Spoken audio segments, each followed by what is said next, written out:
Hello and welcome back to Bioclass Bites. In this video, we are going to talk about plant growth and responses. Don't forget to subscribe to my channel and like and share this video. These are the unit and lesson titles for this video playlist, and in this video, we are going to focus on plant growth and responses. In living organisms, growth is regarded as one of the most fundamental characteristics, okay, of life. Okay, it can be defined as an irreversible, permanent increase in size of an organ or its parts, or even an individual cell. So all living things are capable of growth. Generally, growth is accompanied by metabolic processes that occur at the expense of energy. So plants, being living organisms, are capable of growth. So how do plants grow? So the first thing that we have to know is germination. So this is the process by which an organism, so plants in our case, grows from a seed or a similar structure. So the most common example of germination is the sprouting of a seedling from a seed of an angiosperm or a gymnosperm. Okay, so you can actually watch this video from Box Labs, Growing Plants Time-Lapse Compilation. Very interesting. It will show us everything that we need to know about germination. I'll provide the link in the description below. So the growth of a sporling from a spore, from fungi in our case, from fungal spores, is also called germination. But in this video, we will be focusing on plant growth, plant germination. In general sense, germination can be thought of as anything expanding into greater being from a small existence or a germ layer. Okay, so it can be spore, it can be seed, but as long as it expands into a greater being, which is seen in this video, we call that germination. So this shows us the germination or seedling growth in plants, okay? So we're familiar with monocots, no, and eudicots. So for eudicots, okay, so this in our case, a common garden bean. Um, so it's a eudicot with two thick cotyledons. So the fleshy cotyledons is actually stored food for the embryo. Okay, that provides the food for the embryo as it grows under the soil. So this is how it looks like. While for a monocot, in our case maize or corn, so you see here the embryo, and then all of this is the cotyledon, okay, that nourishes the embryo as it grows. Okay, now this one shows us that this bean, eudicot, slowly germinating, okay, shedding off its seed coat, then the elongation of its primary root and branching of roots, and then the creation of its hook that contains the cotyledons at this point. So once the shoot emerges from the soil, the hook straightens like that. This one, monocot, this is how it germinates. So from the seed, no, you have the branching off of the roots, and then the creation of more adventitious root on the upper part, and then the coleoptile, and then the first foliage rib. Okay. Um, the shoot and the leaves grow through the middle of the coleoptile, as you can see here. Now, this shows us more comparison, okay? So, this one is your bean, okay? A common bean, Phaceolus vulgaris. So, you see here the seed coat being shed, the growth of the primary roots downwards. Then you have the hook here that will eventually straighten. Then the pumule will eventually give rise to the first leaves. By the way, everything that is found below the soil is um, okay, everything that is found below the soil is the hypocotyl. Then eventually it will rise up like that. Then epicotyl is the upper part of the germinating seed. Then eventually, no, it will straighten like that, and then the withered cotyledons, you can see it here, will eventually disappear. In monocot, so you still see it here, the single cotyledon, the coleoptile that's growing upward like that, and then the primary root here. Then at the growth of the adventitious root to actually prop up the plant, okay, prop up the corn in this case. Then it will grow like that. Okay? So plant growth is unique because plants retain the capacity for unlimited growth throughout their life. And we've talked about this now in one of the previous video. I hope you still remember meristems. These are actively dividing cells of the plant, undifferentiated cells. So this ability of plants is due to those very meristems at the certain locations of their bodies. So they have the capacity to divide and self-perpetuate. That every product of cell division, one of the cells will give rise to a meristem, the other one is free to differentiate. So I hope you still remember that plants have primary growth thanks to apical meristem and root apical meristem, which is divided into the shoot apical meristem that is above the soil and the root apical meristem, those that are found below the soil. So that's their primary growth, the elongation of the plant that way. Then they also have lateral growth or secondary growth thanks to the lateral meristems. So this one increases the girth of the plant, okay, the girth of their stems. Okay, so growth in thickness for secondary growth, growth in length for primary growth. Aside from growing, okay, plants must also have the ability to respond. Okay, their ability to respond to environmental signals actually enhances the survival of the plant in that environment. So plants may respond to an external, outside stimulus, anything that solicits a response, such as light, gravity, touch, by a tropism or a directional growth response. You'll see the term tropism as we go along. So the study of tropisms have helped biologists elucidate or create links between external environment and internal signals within plants in the case of hormones. So what are the factors that plants respond to? So we've mentioned light, okay?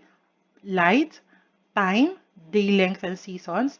Gravity is also a factor that triggers a response from plants. Wounding by herbivores or infection by pathogens, touch by the wind or objects, drought or flooding. Internal chemical signals also creates response. Heat or cold stresses can also create responses or solicit responses from plants. So the first is response to light. Okay, phototropism. So plants such as the sunflowers follow the movement of the sun every day. Okay, they are able to detect the source of natural light, sunlight, and follow it all throughout the day. So that's one example. Another is slip movements in bean leaves. In bean plant, the leaf blades are oriented horizontally during the day. They're oriented like that. Okay, they are spread like that. Peaking at 12 in the afternoon. Okay, and then they become horizontal like that. So this is vertical. Then they become oriented vertically. They drop like that. Okay, at night. So you can actually observe this in bean plant. Plants also respond to gravity. So this plant was intentionally placed like this, horizontally, and allowed to grow for 7 days. Note the negative gravitational response of the shoot. So even if the roots are placed in a horizontal manner, okay, it was tipped over this way, the plant still corrected itself and grow vertically in this manner, fighting off gravity. Um, so that's one response. So some plants can have hypersensitive response. So as you can see here in necrotic lesions. So this is the death of these plant cells. So these are on oak trees. They are produced in response to invasion by a fungal pathogen. So they have these lesions on their leaves as a response to a pathogenic or disease-causing fungi. We're familiar with this, Makaya, no, Mimosa pudica. So plants are also some plants are capable of responding to touch. So they can sense touch like this. So if they are unstimulated, the leaflets spread apart, but when touched, they fold in this manner.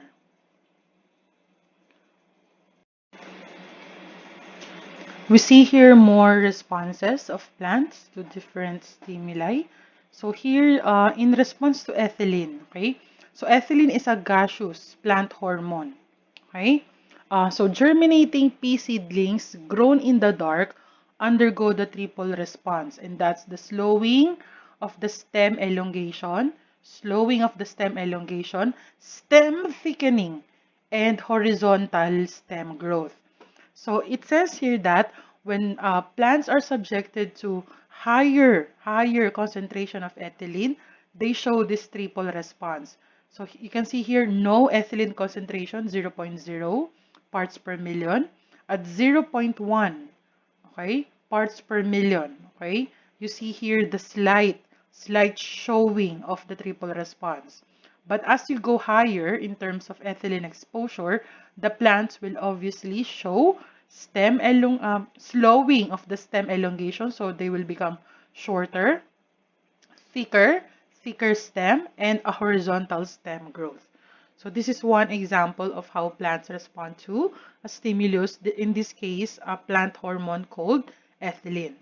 So we have here in the next um, part, light-induced ethylation or greening. Okay? So before exposure to light, no, a dark-grown potato has a tall, spindly stems and no leaves. But after a week's exposure to natural daylight, it will now resemble a typical plant with broad leaves, stems, and long roots. So the transformation or the response begins with the reception of light by a specific pigment in the plant called phytochrome. So if there's no phytochrome, the plants will not show greening, okay, or will not show the development of leaves. But in the presence of natural light, then they will have this response as shown here. So broadening of leaves, growing of roots under the soil, and the rest of the transformation. Now, plants can produce different phenotypes or different expression of their genes when exposed to different environments. We've seen their ability, okay? We've seen their ability with the difference of their physical structure when responding to different environment. Now, this ability of plants is called phenotypic plasticity. Phenotype, that's the expression of their genetic material. Plasticity, it means flexibility or ability to change. So it is the phenotypic variation, okay, variation that results from the complex relationship between a plant's genotype, so those are the plant's genes, and the environment in which it is grown. This is one of the major means by which plants can cope with their different environmental factors.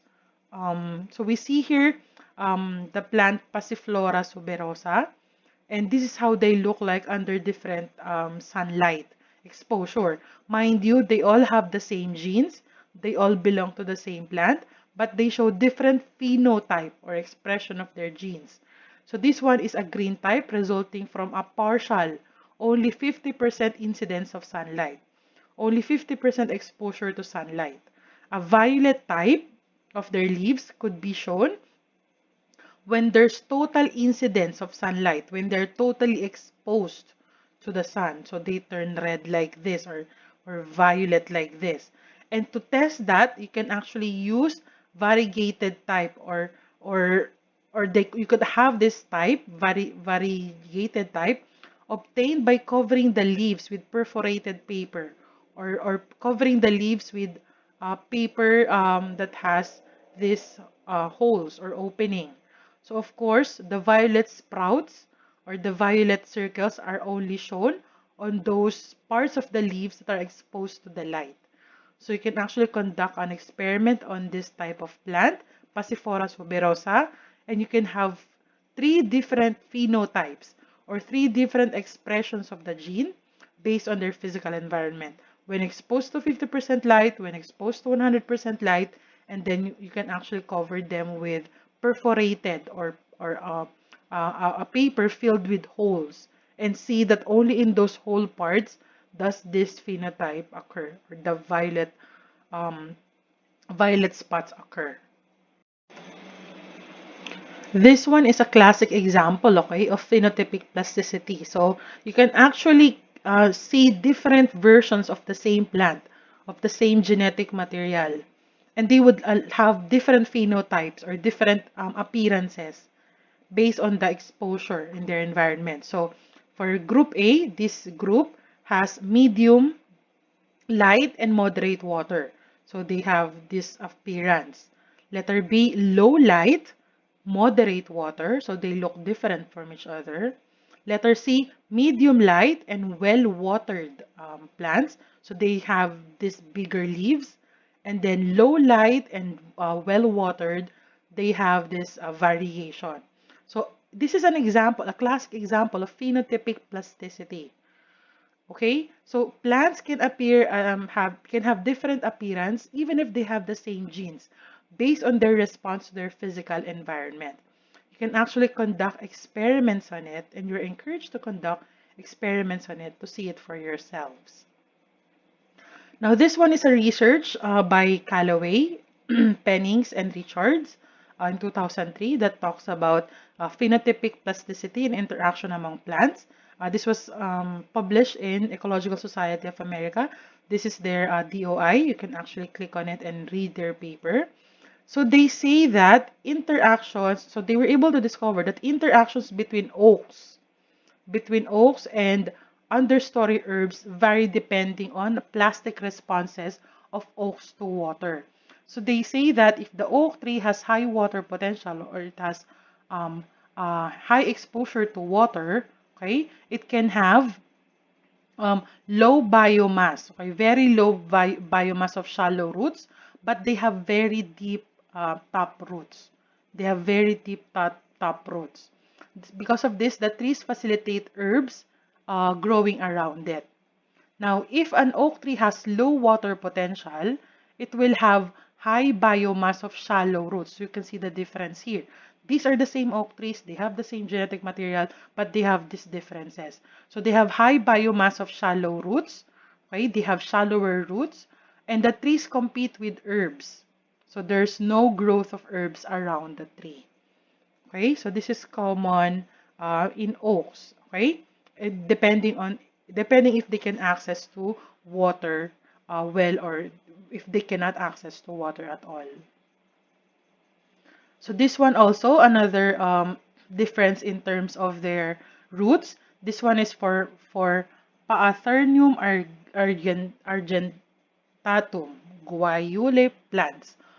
So I can see here that plants that do not, so that's the side of the plants that are exposed to a neighbor do not elongate their roots anymore.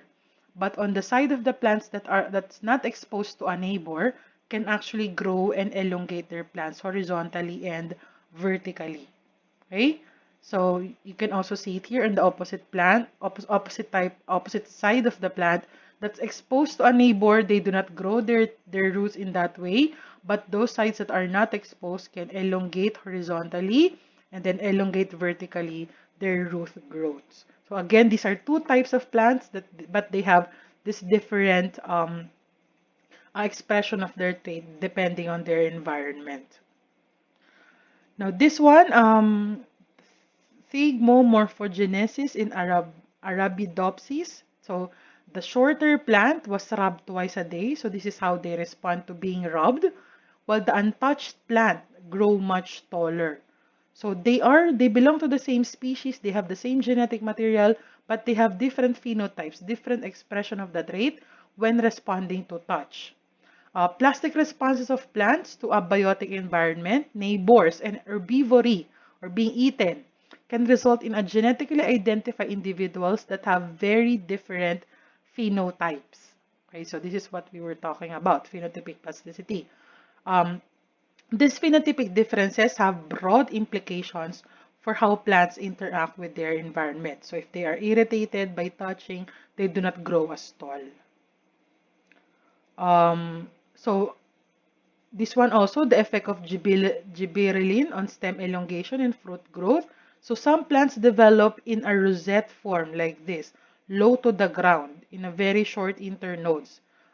Still in Arabidopsis plant, But as the plant switches to a reproductive growth, a surge of gibberellins induces bolting. So because of exposure to this gibberellins hormone, okay, there's this elongation, okay, elongation of floral buds that develop at the stem tips. So no gibberellin, then there's gibberellin. The Thompson seedless grape on the left is an untreated control of the vine. As you can see, untreated. While this one is treated with gibberellin, okay, for fruit development. So they belong to the same plant, they have the same genetic material, but they look different based on their response to gibberellin. Now we see here also colored mulches. It's being utilized by farmers and growers. So the colored mulches here, the red mulch reflects far red light from the ground to the tomato plants. Then the plants absorbing the extra far red light reacts as if the nearby plants are present. So their above ground is greater and their fruits ripen earlier. So just by manipulating the colors covering the soil or the mulches of the plant can actually modify the physical trait of the plant. So in this case, if they are exposed to this red covering, they grow taller and the fruits ripen faster because they thought the plants are thinking they are close to a neighbor. So this is another way that phenotypic plasticity is in place. Then also we can the environment can also affect even the coloration of the flowers. So hydrangeas, they grow in different color based on the soil. So if they're grown on basic or alkaline soil, they tend to look red.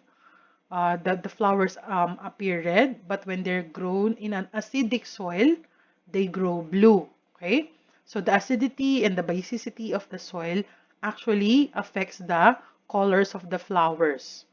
Okay, because free aluminum is necessary for bluer colors in hydrangeas. So this is another example of phenotypic plasticity. They belong to the same species, but they appear in different flower coloration. What follows are interesting articles and researches about plants. The first one would be the phenomenon of crown shyness, okay, where trees avoid touching. So according to Colosal, crown shyness is a naturally occurring phenomenon in some tree species wherein their uppermost branches, as you can see here, in a forest canopy avoid touching each other. And this is not just found in forests. If you can actually observe trees, tall trees, and you look upwards and see them, you can actually see this very distinct outline in which their uppermost branches, the leaves of their uppermost branches, avoid touching each other. So the clearly defined borders look like cracks or rivers in the sky when viewed from below. So a lot of ideas came up about what possibly causes it. One thing is that trees rubbing against one another um, is not good for them, okay?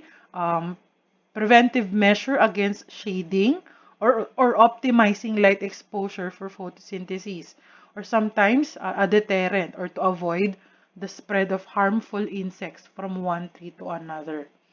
Um, you can visit this article. I'll provide the link in the description below. So here you can see more crown shyness, trees avoiding touching each other. Leaves can feel when they are approaching another tree. So if they can have that ability to sense, the growing process, similar to the phenotypic plasticity of some roots, the growing process halts, ensuring that light can penetrate the canopy. There's still space for light to penetrate the canopy and for photosynthesis to occur below. Another possible explanation is the defense mechanism against the transfer of leaf-eating insects. Um, the trees do not want to hurt themselves if they get entangled with one another, as observed in windy areas. So the gaps between the crowns makes the plants or the trees avoid colliding with each other or getting tangled with each other. So if you walk around and see crown shyness, you can take a photo and because it's really interesting to look at. Now, this is from Scientific American. So, dying trees can send food to neighbors of different species. So, even if they belong to different species, hidden beneath the soil is a labyrinth of fungal connection between tree roots called mycorrhizal network or wood wide web, others have called it. So, what the scientists have discovered, you can access Scientific American. I'll provide the link in the description below. Forest trees and their root fungi are more or less a commune in which they share resources. Okay? They send off nutrition to those dying trees, even if they do not belong to the same species. Um, then here from Tree Hugger, huge biomimetic super trees are taking root in Singapore's waterfront. Okay? So these are super trees because they look like towers, but they're covered with plants and vegetation.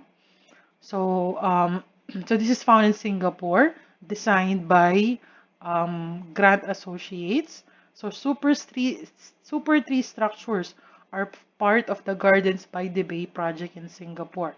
So, these are very tall towers designed to be covered with diverse plants of all kinds for climbers, flowers, bromeliads, to epiphytes and ferns. So you can see more pictures about it.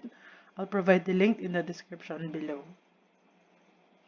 Then, a research still from Scientific American, they discovered that hospital gardens actually help patients heal. 82% agreed that the design of the outdoor space should be one of the most important consideration in hospital design. So the benefits of seeing and being in nature are so powerful for patients, and surveys afterward confirmed that patients assigned the water entry scene were less anxious and needed fewer doses of pain medicine than those who looked at dark forest photograph. So plants can actually help patients heal in hospitals. So this is from Washington Post. Scientists have discovered that living near trees is good for your health. So in a paper published Thursday 2015, a team of researchers present a compelling case why urban neighborhoods filled with trees are better for your physical health. The researchers, led by psychologist Omid Karan of University of Chicago, were able to find the beneficial effect of trees in a neighborhood in terms of health, age, and wealth. Having 10 or more trees in a city block improves health perception in ways comparable to an increased annual personal income of $10,000, and moving to a neighborhood with $10,000 higher median, or being even 7 years younger. So even if the self-perception is subjective, it correlates with the objective health measures that the study considered. So they have discovered evidence that living near trees is good for us. This one is from The World. New research on plant intelligence may forever change how you think about plants.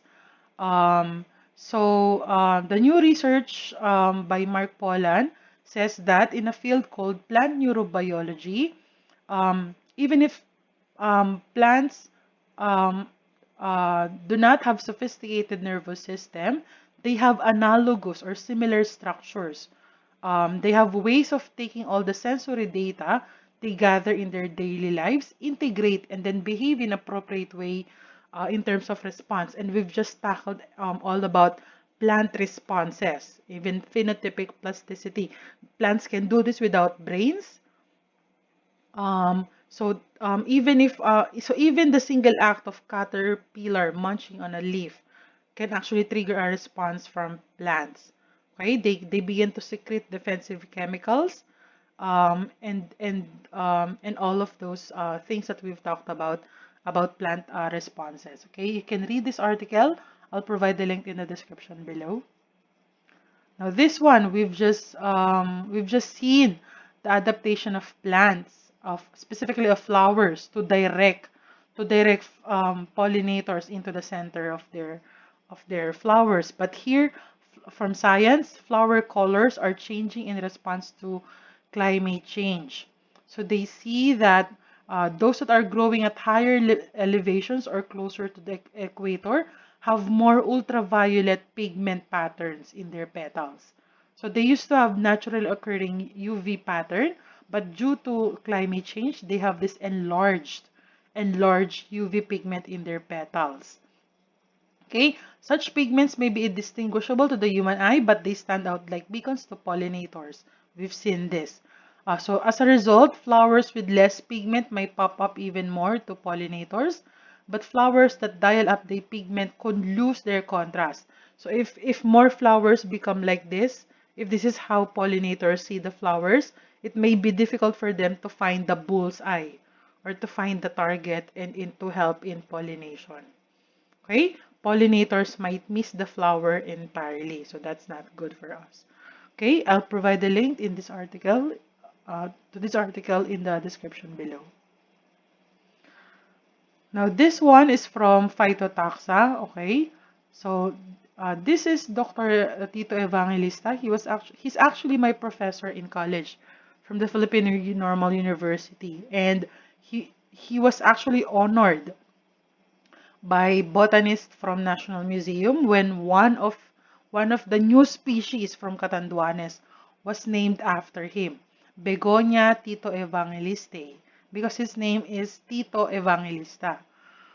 So Dr. Danilo Tandang is actually my my mentor when I conducted my um, OJT, on the job training at National Museum. So I've heard about him. I know about him because he works at the Philippine National Herbarium of the National Museum of the Philippines. So Dr. Tandang, together with the rest of the researchers, were able to discover a new species of plant, and they honored Dr. Evangelista for that. A topmost botanist and a curator at National Museum. So he's actually my college professor, and this was the plant that was named after him. So you can visit this journal article. You can find the link in the description below. These are more interesting plant videos from TED Ed. Okay, if you're free, if you have the time, I recommend that you watch these videos. Amazing ways that plants defend themselves. Can plants talk to each other? How plants tell time? How tall can a tree grow? The secret language of trees. So I'll provide the links to all these videos in the description below. Now these are actually TED Talks. Okay, these are TED Talks. We have these well-known researchers presenting what they know about plants. So you have the power of plants, humble plants that hide surprising secrets, um, how supercharged plants could slow climate change. So again, links to these talks in the description below. For your reflective journal log, this one is from Kyrgyzstan entitled The Death of Bees Explained, Parasites, Poisons, and Humans. So please watch this video, reflect on the questions, and write your responses in your reflections, okay? I'll provide the link in the description below.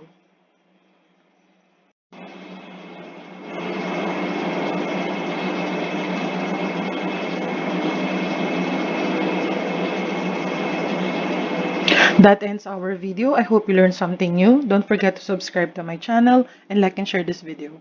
Till next time, goodbye.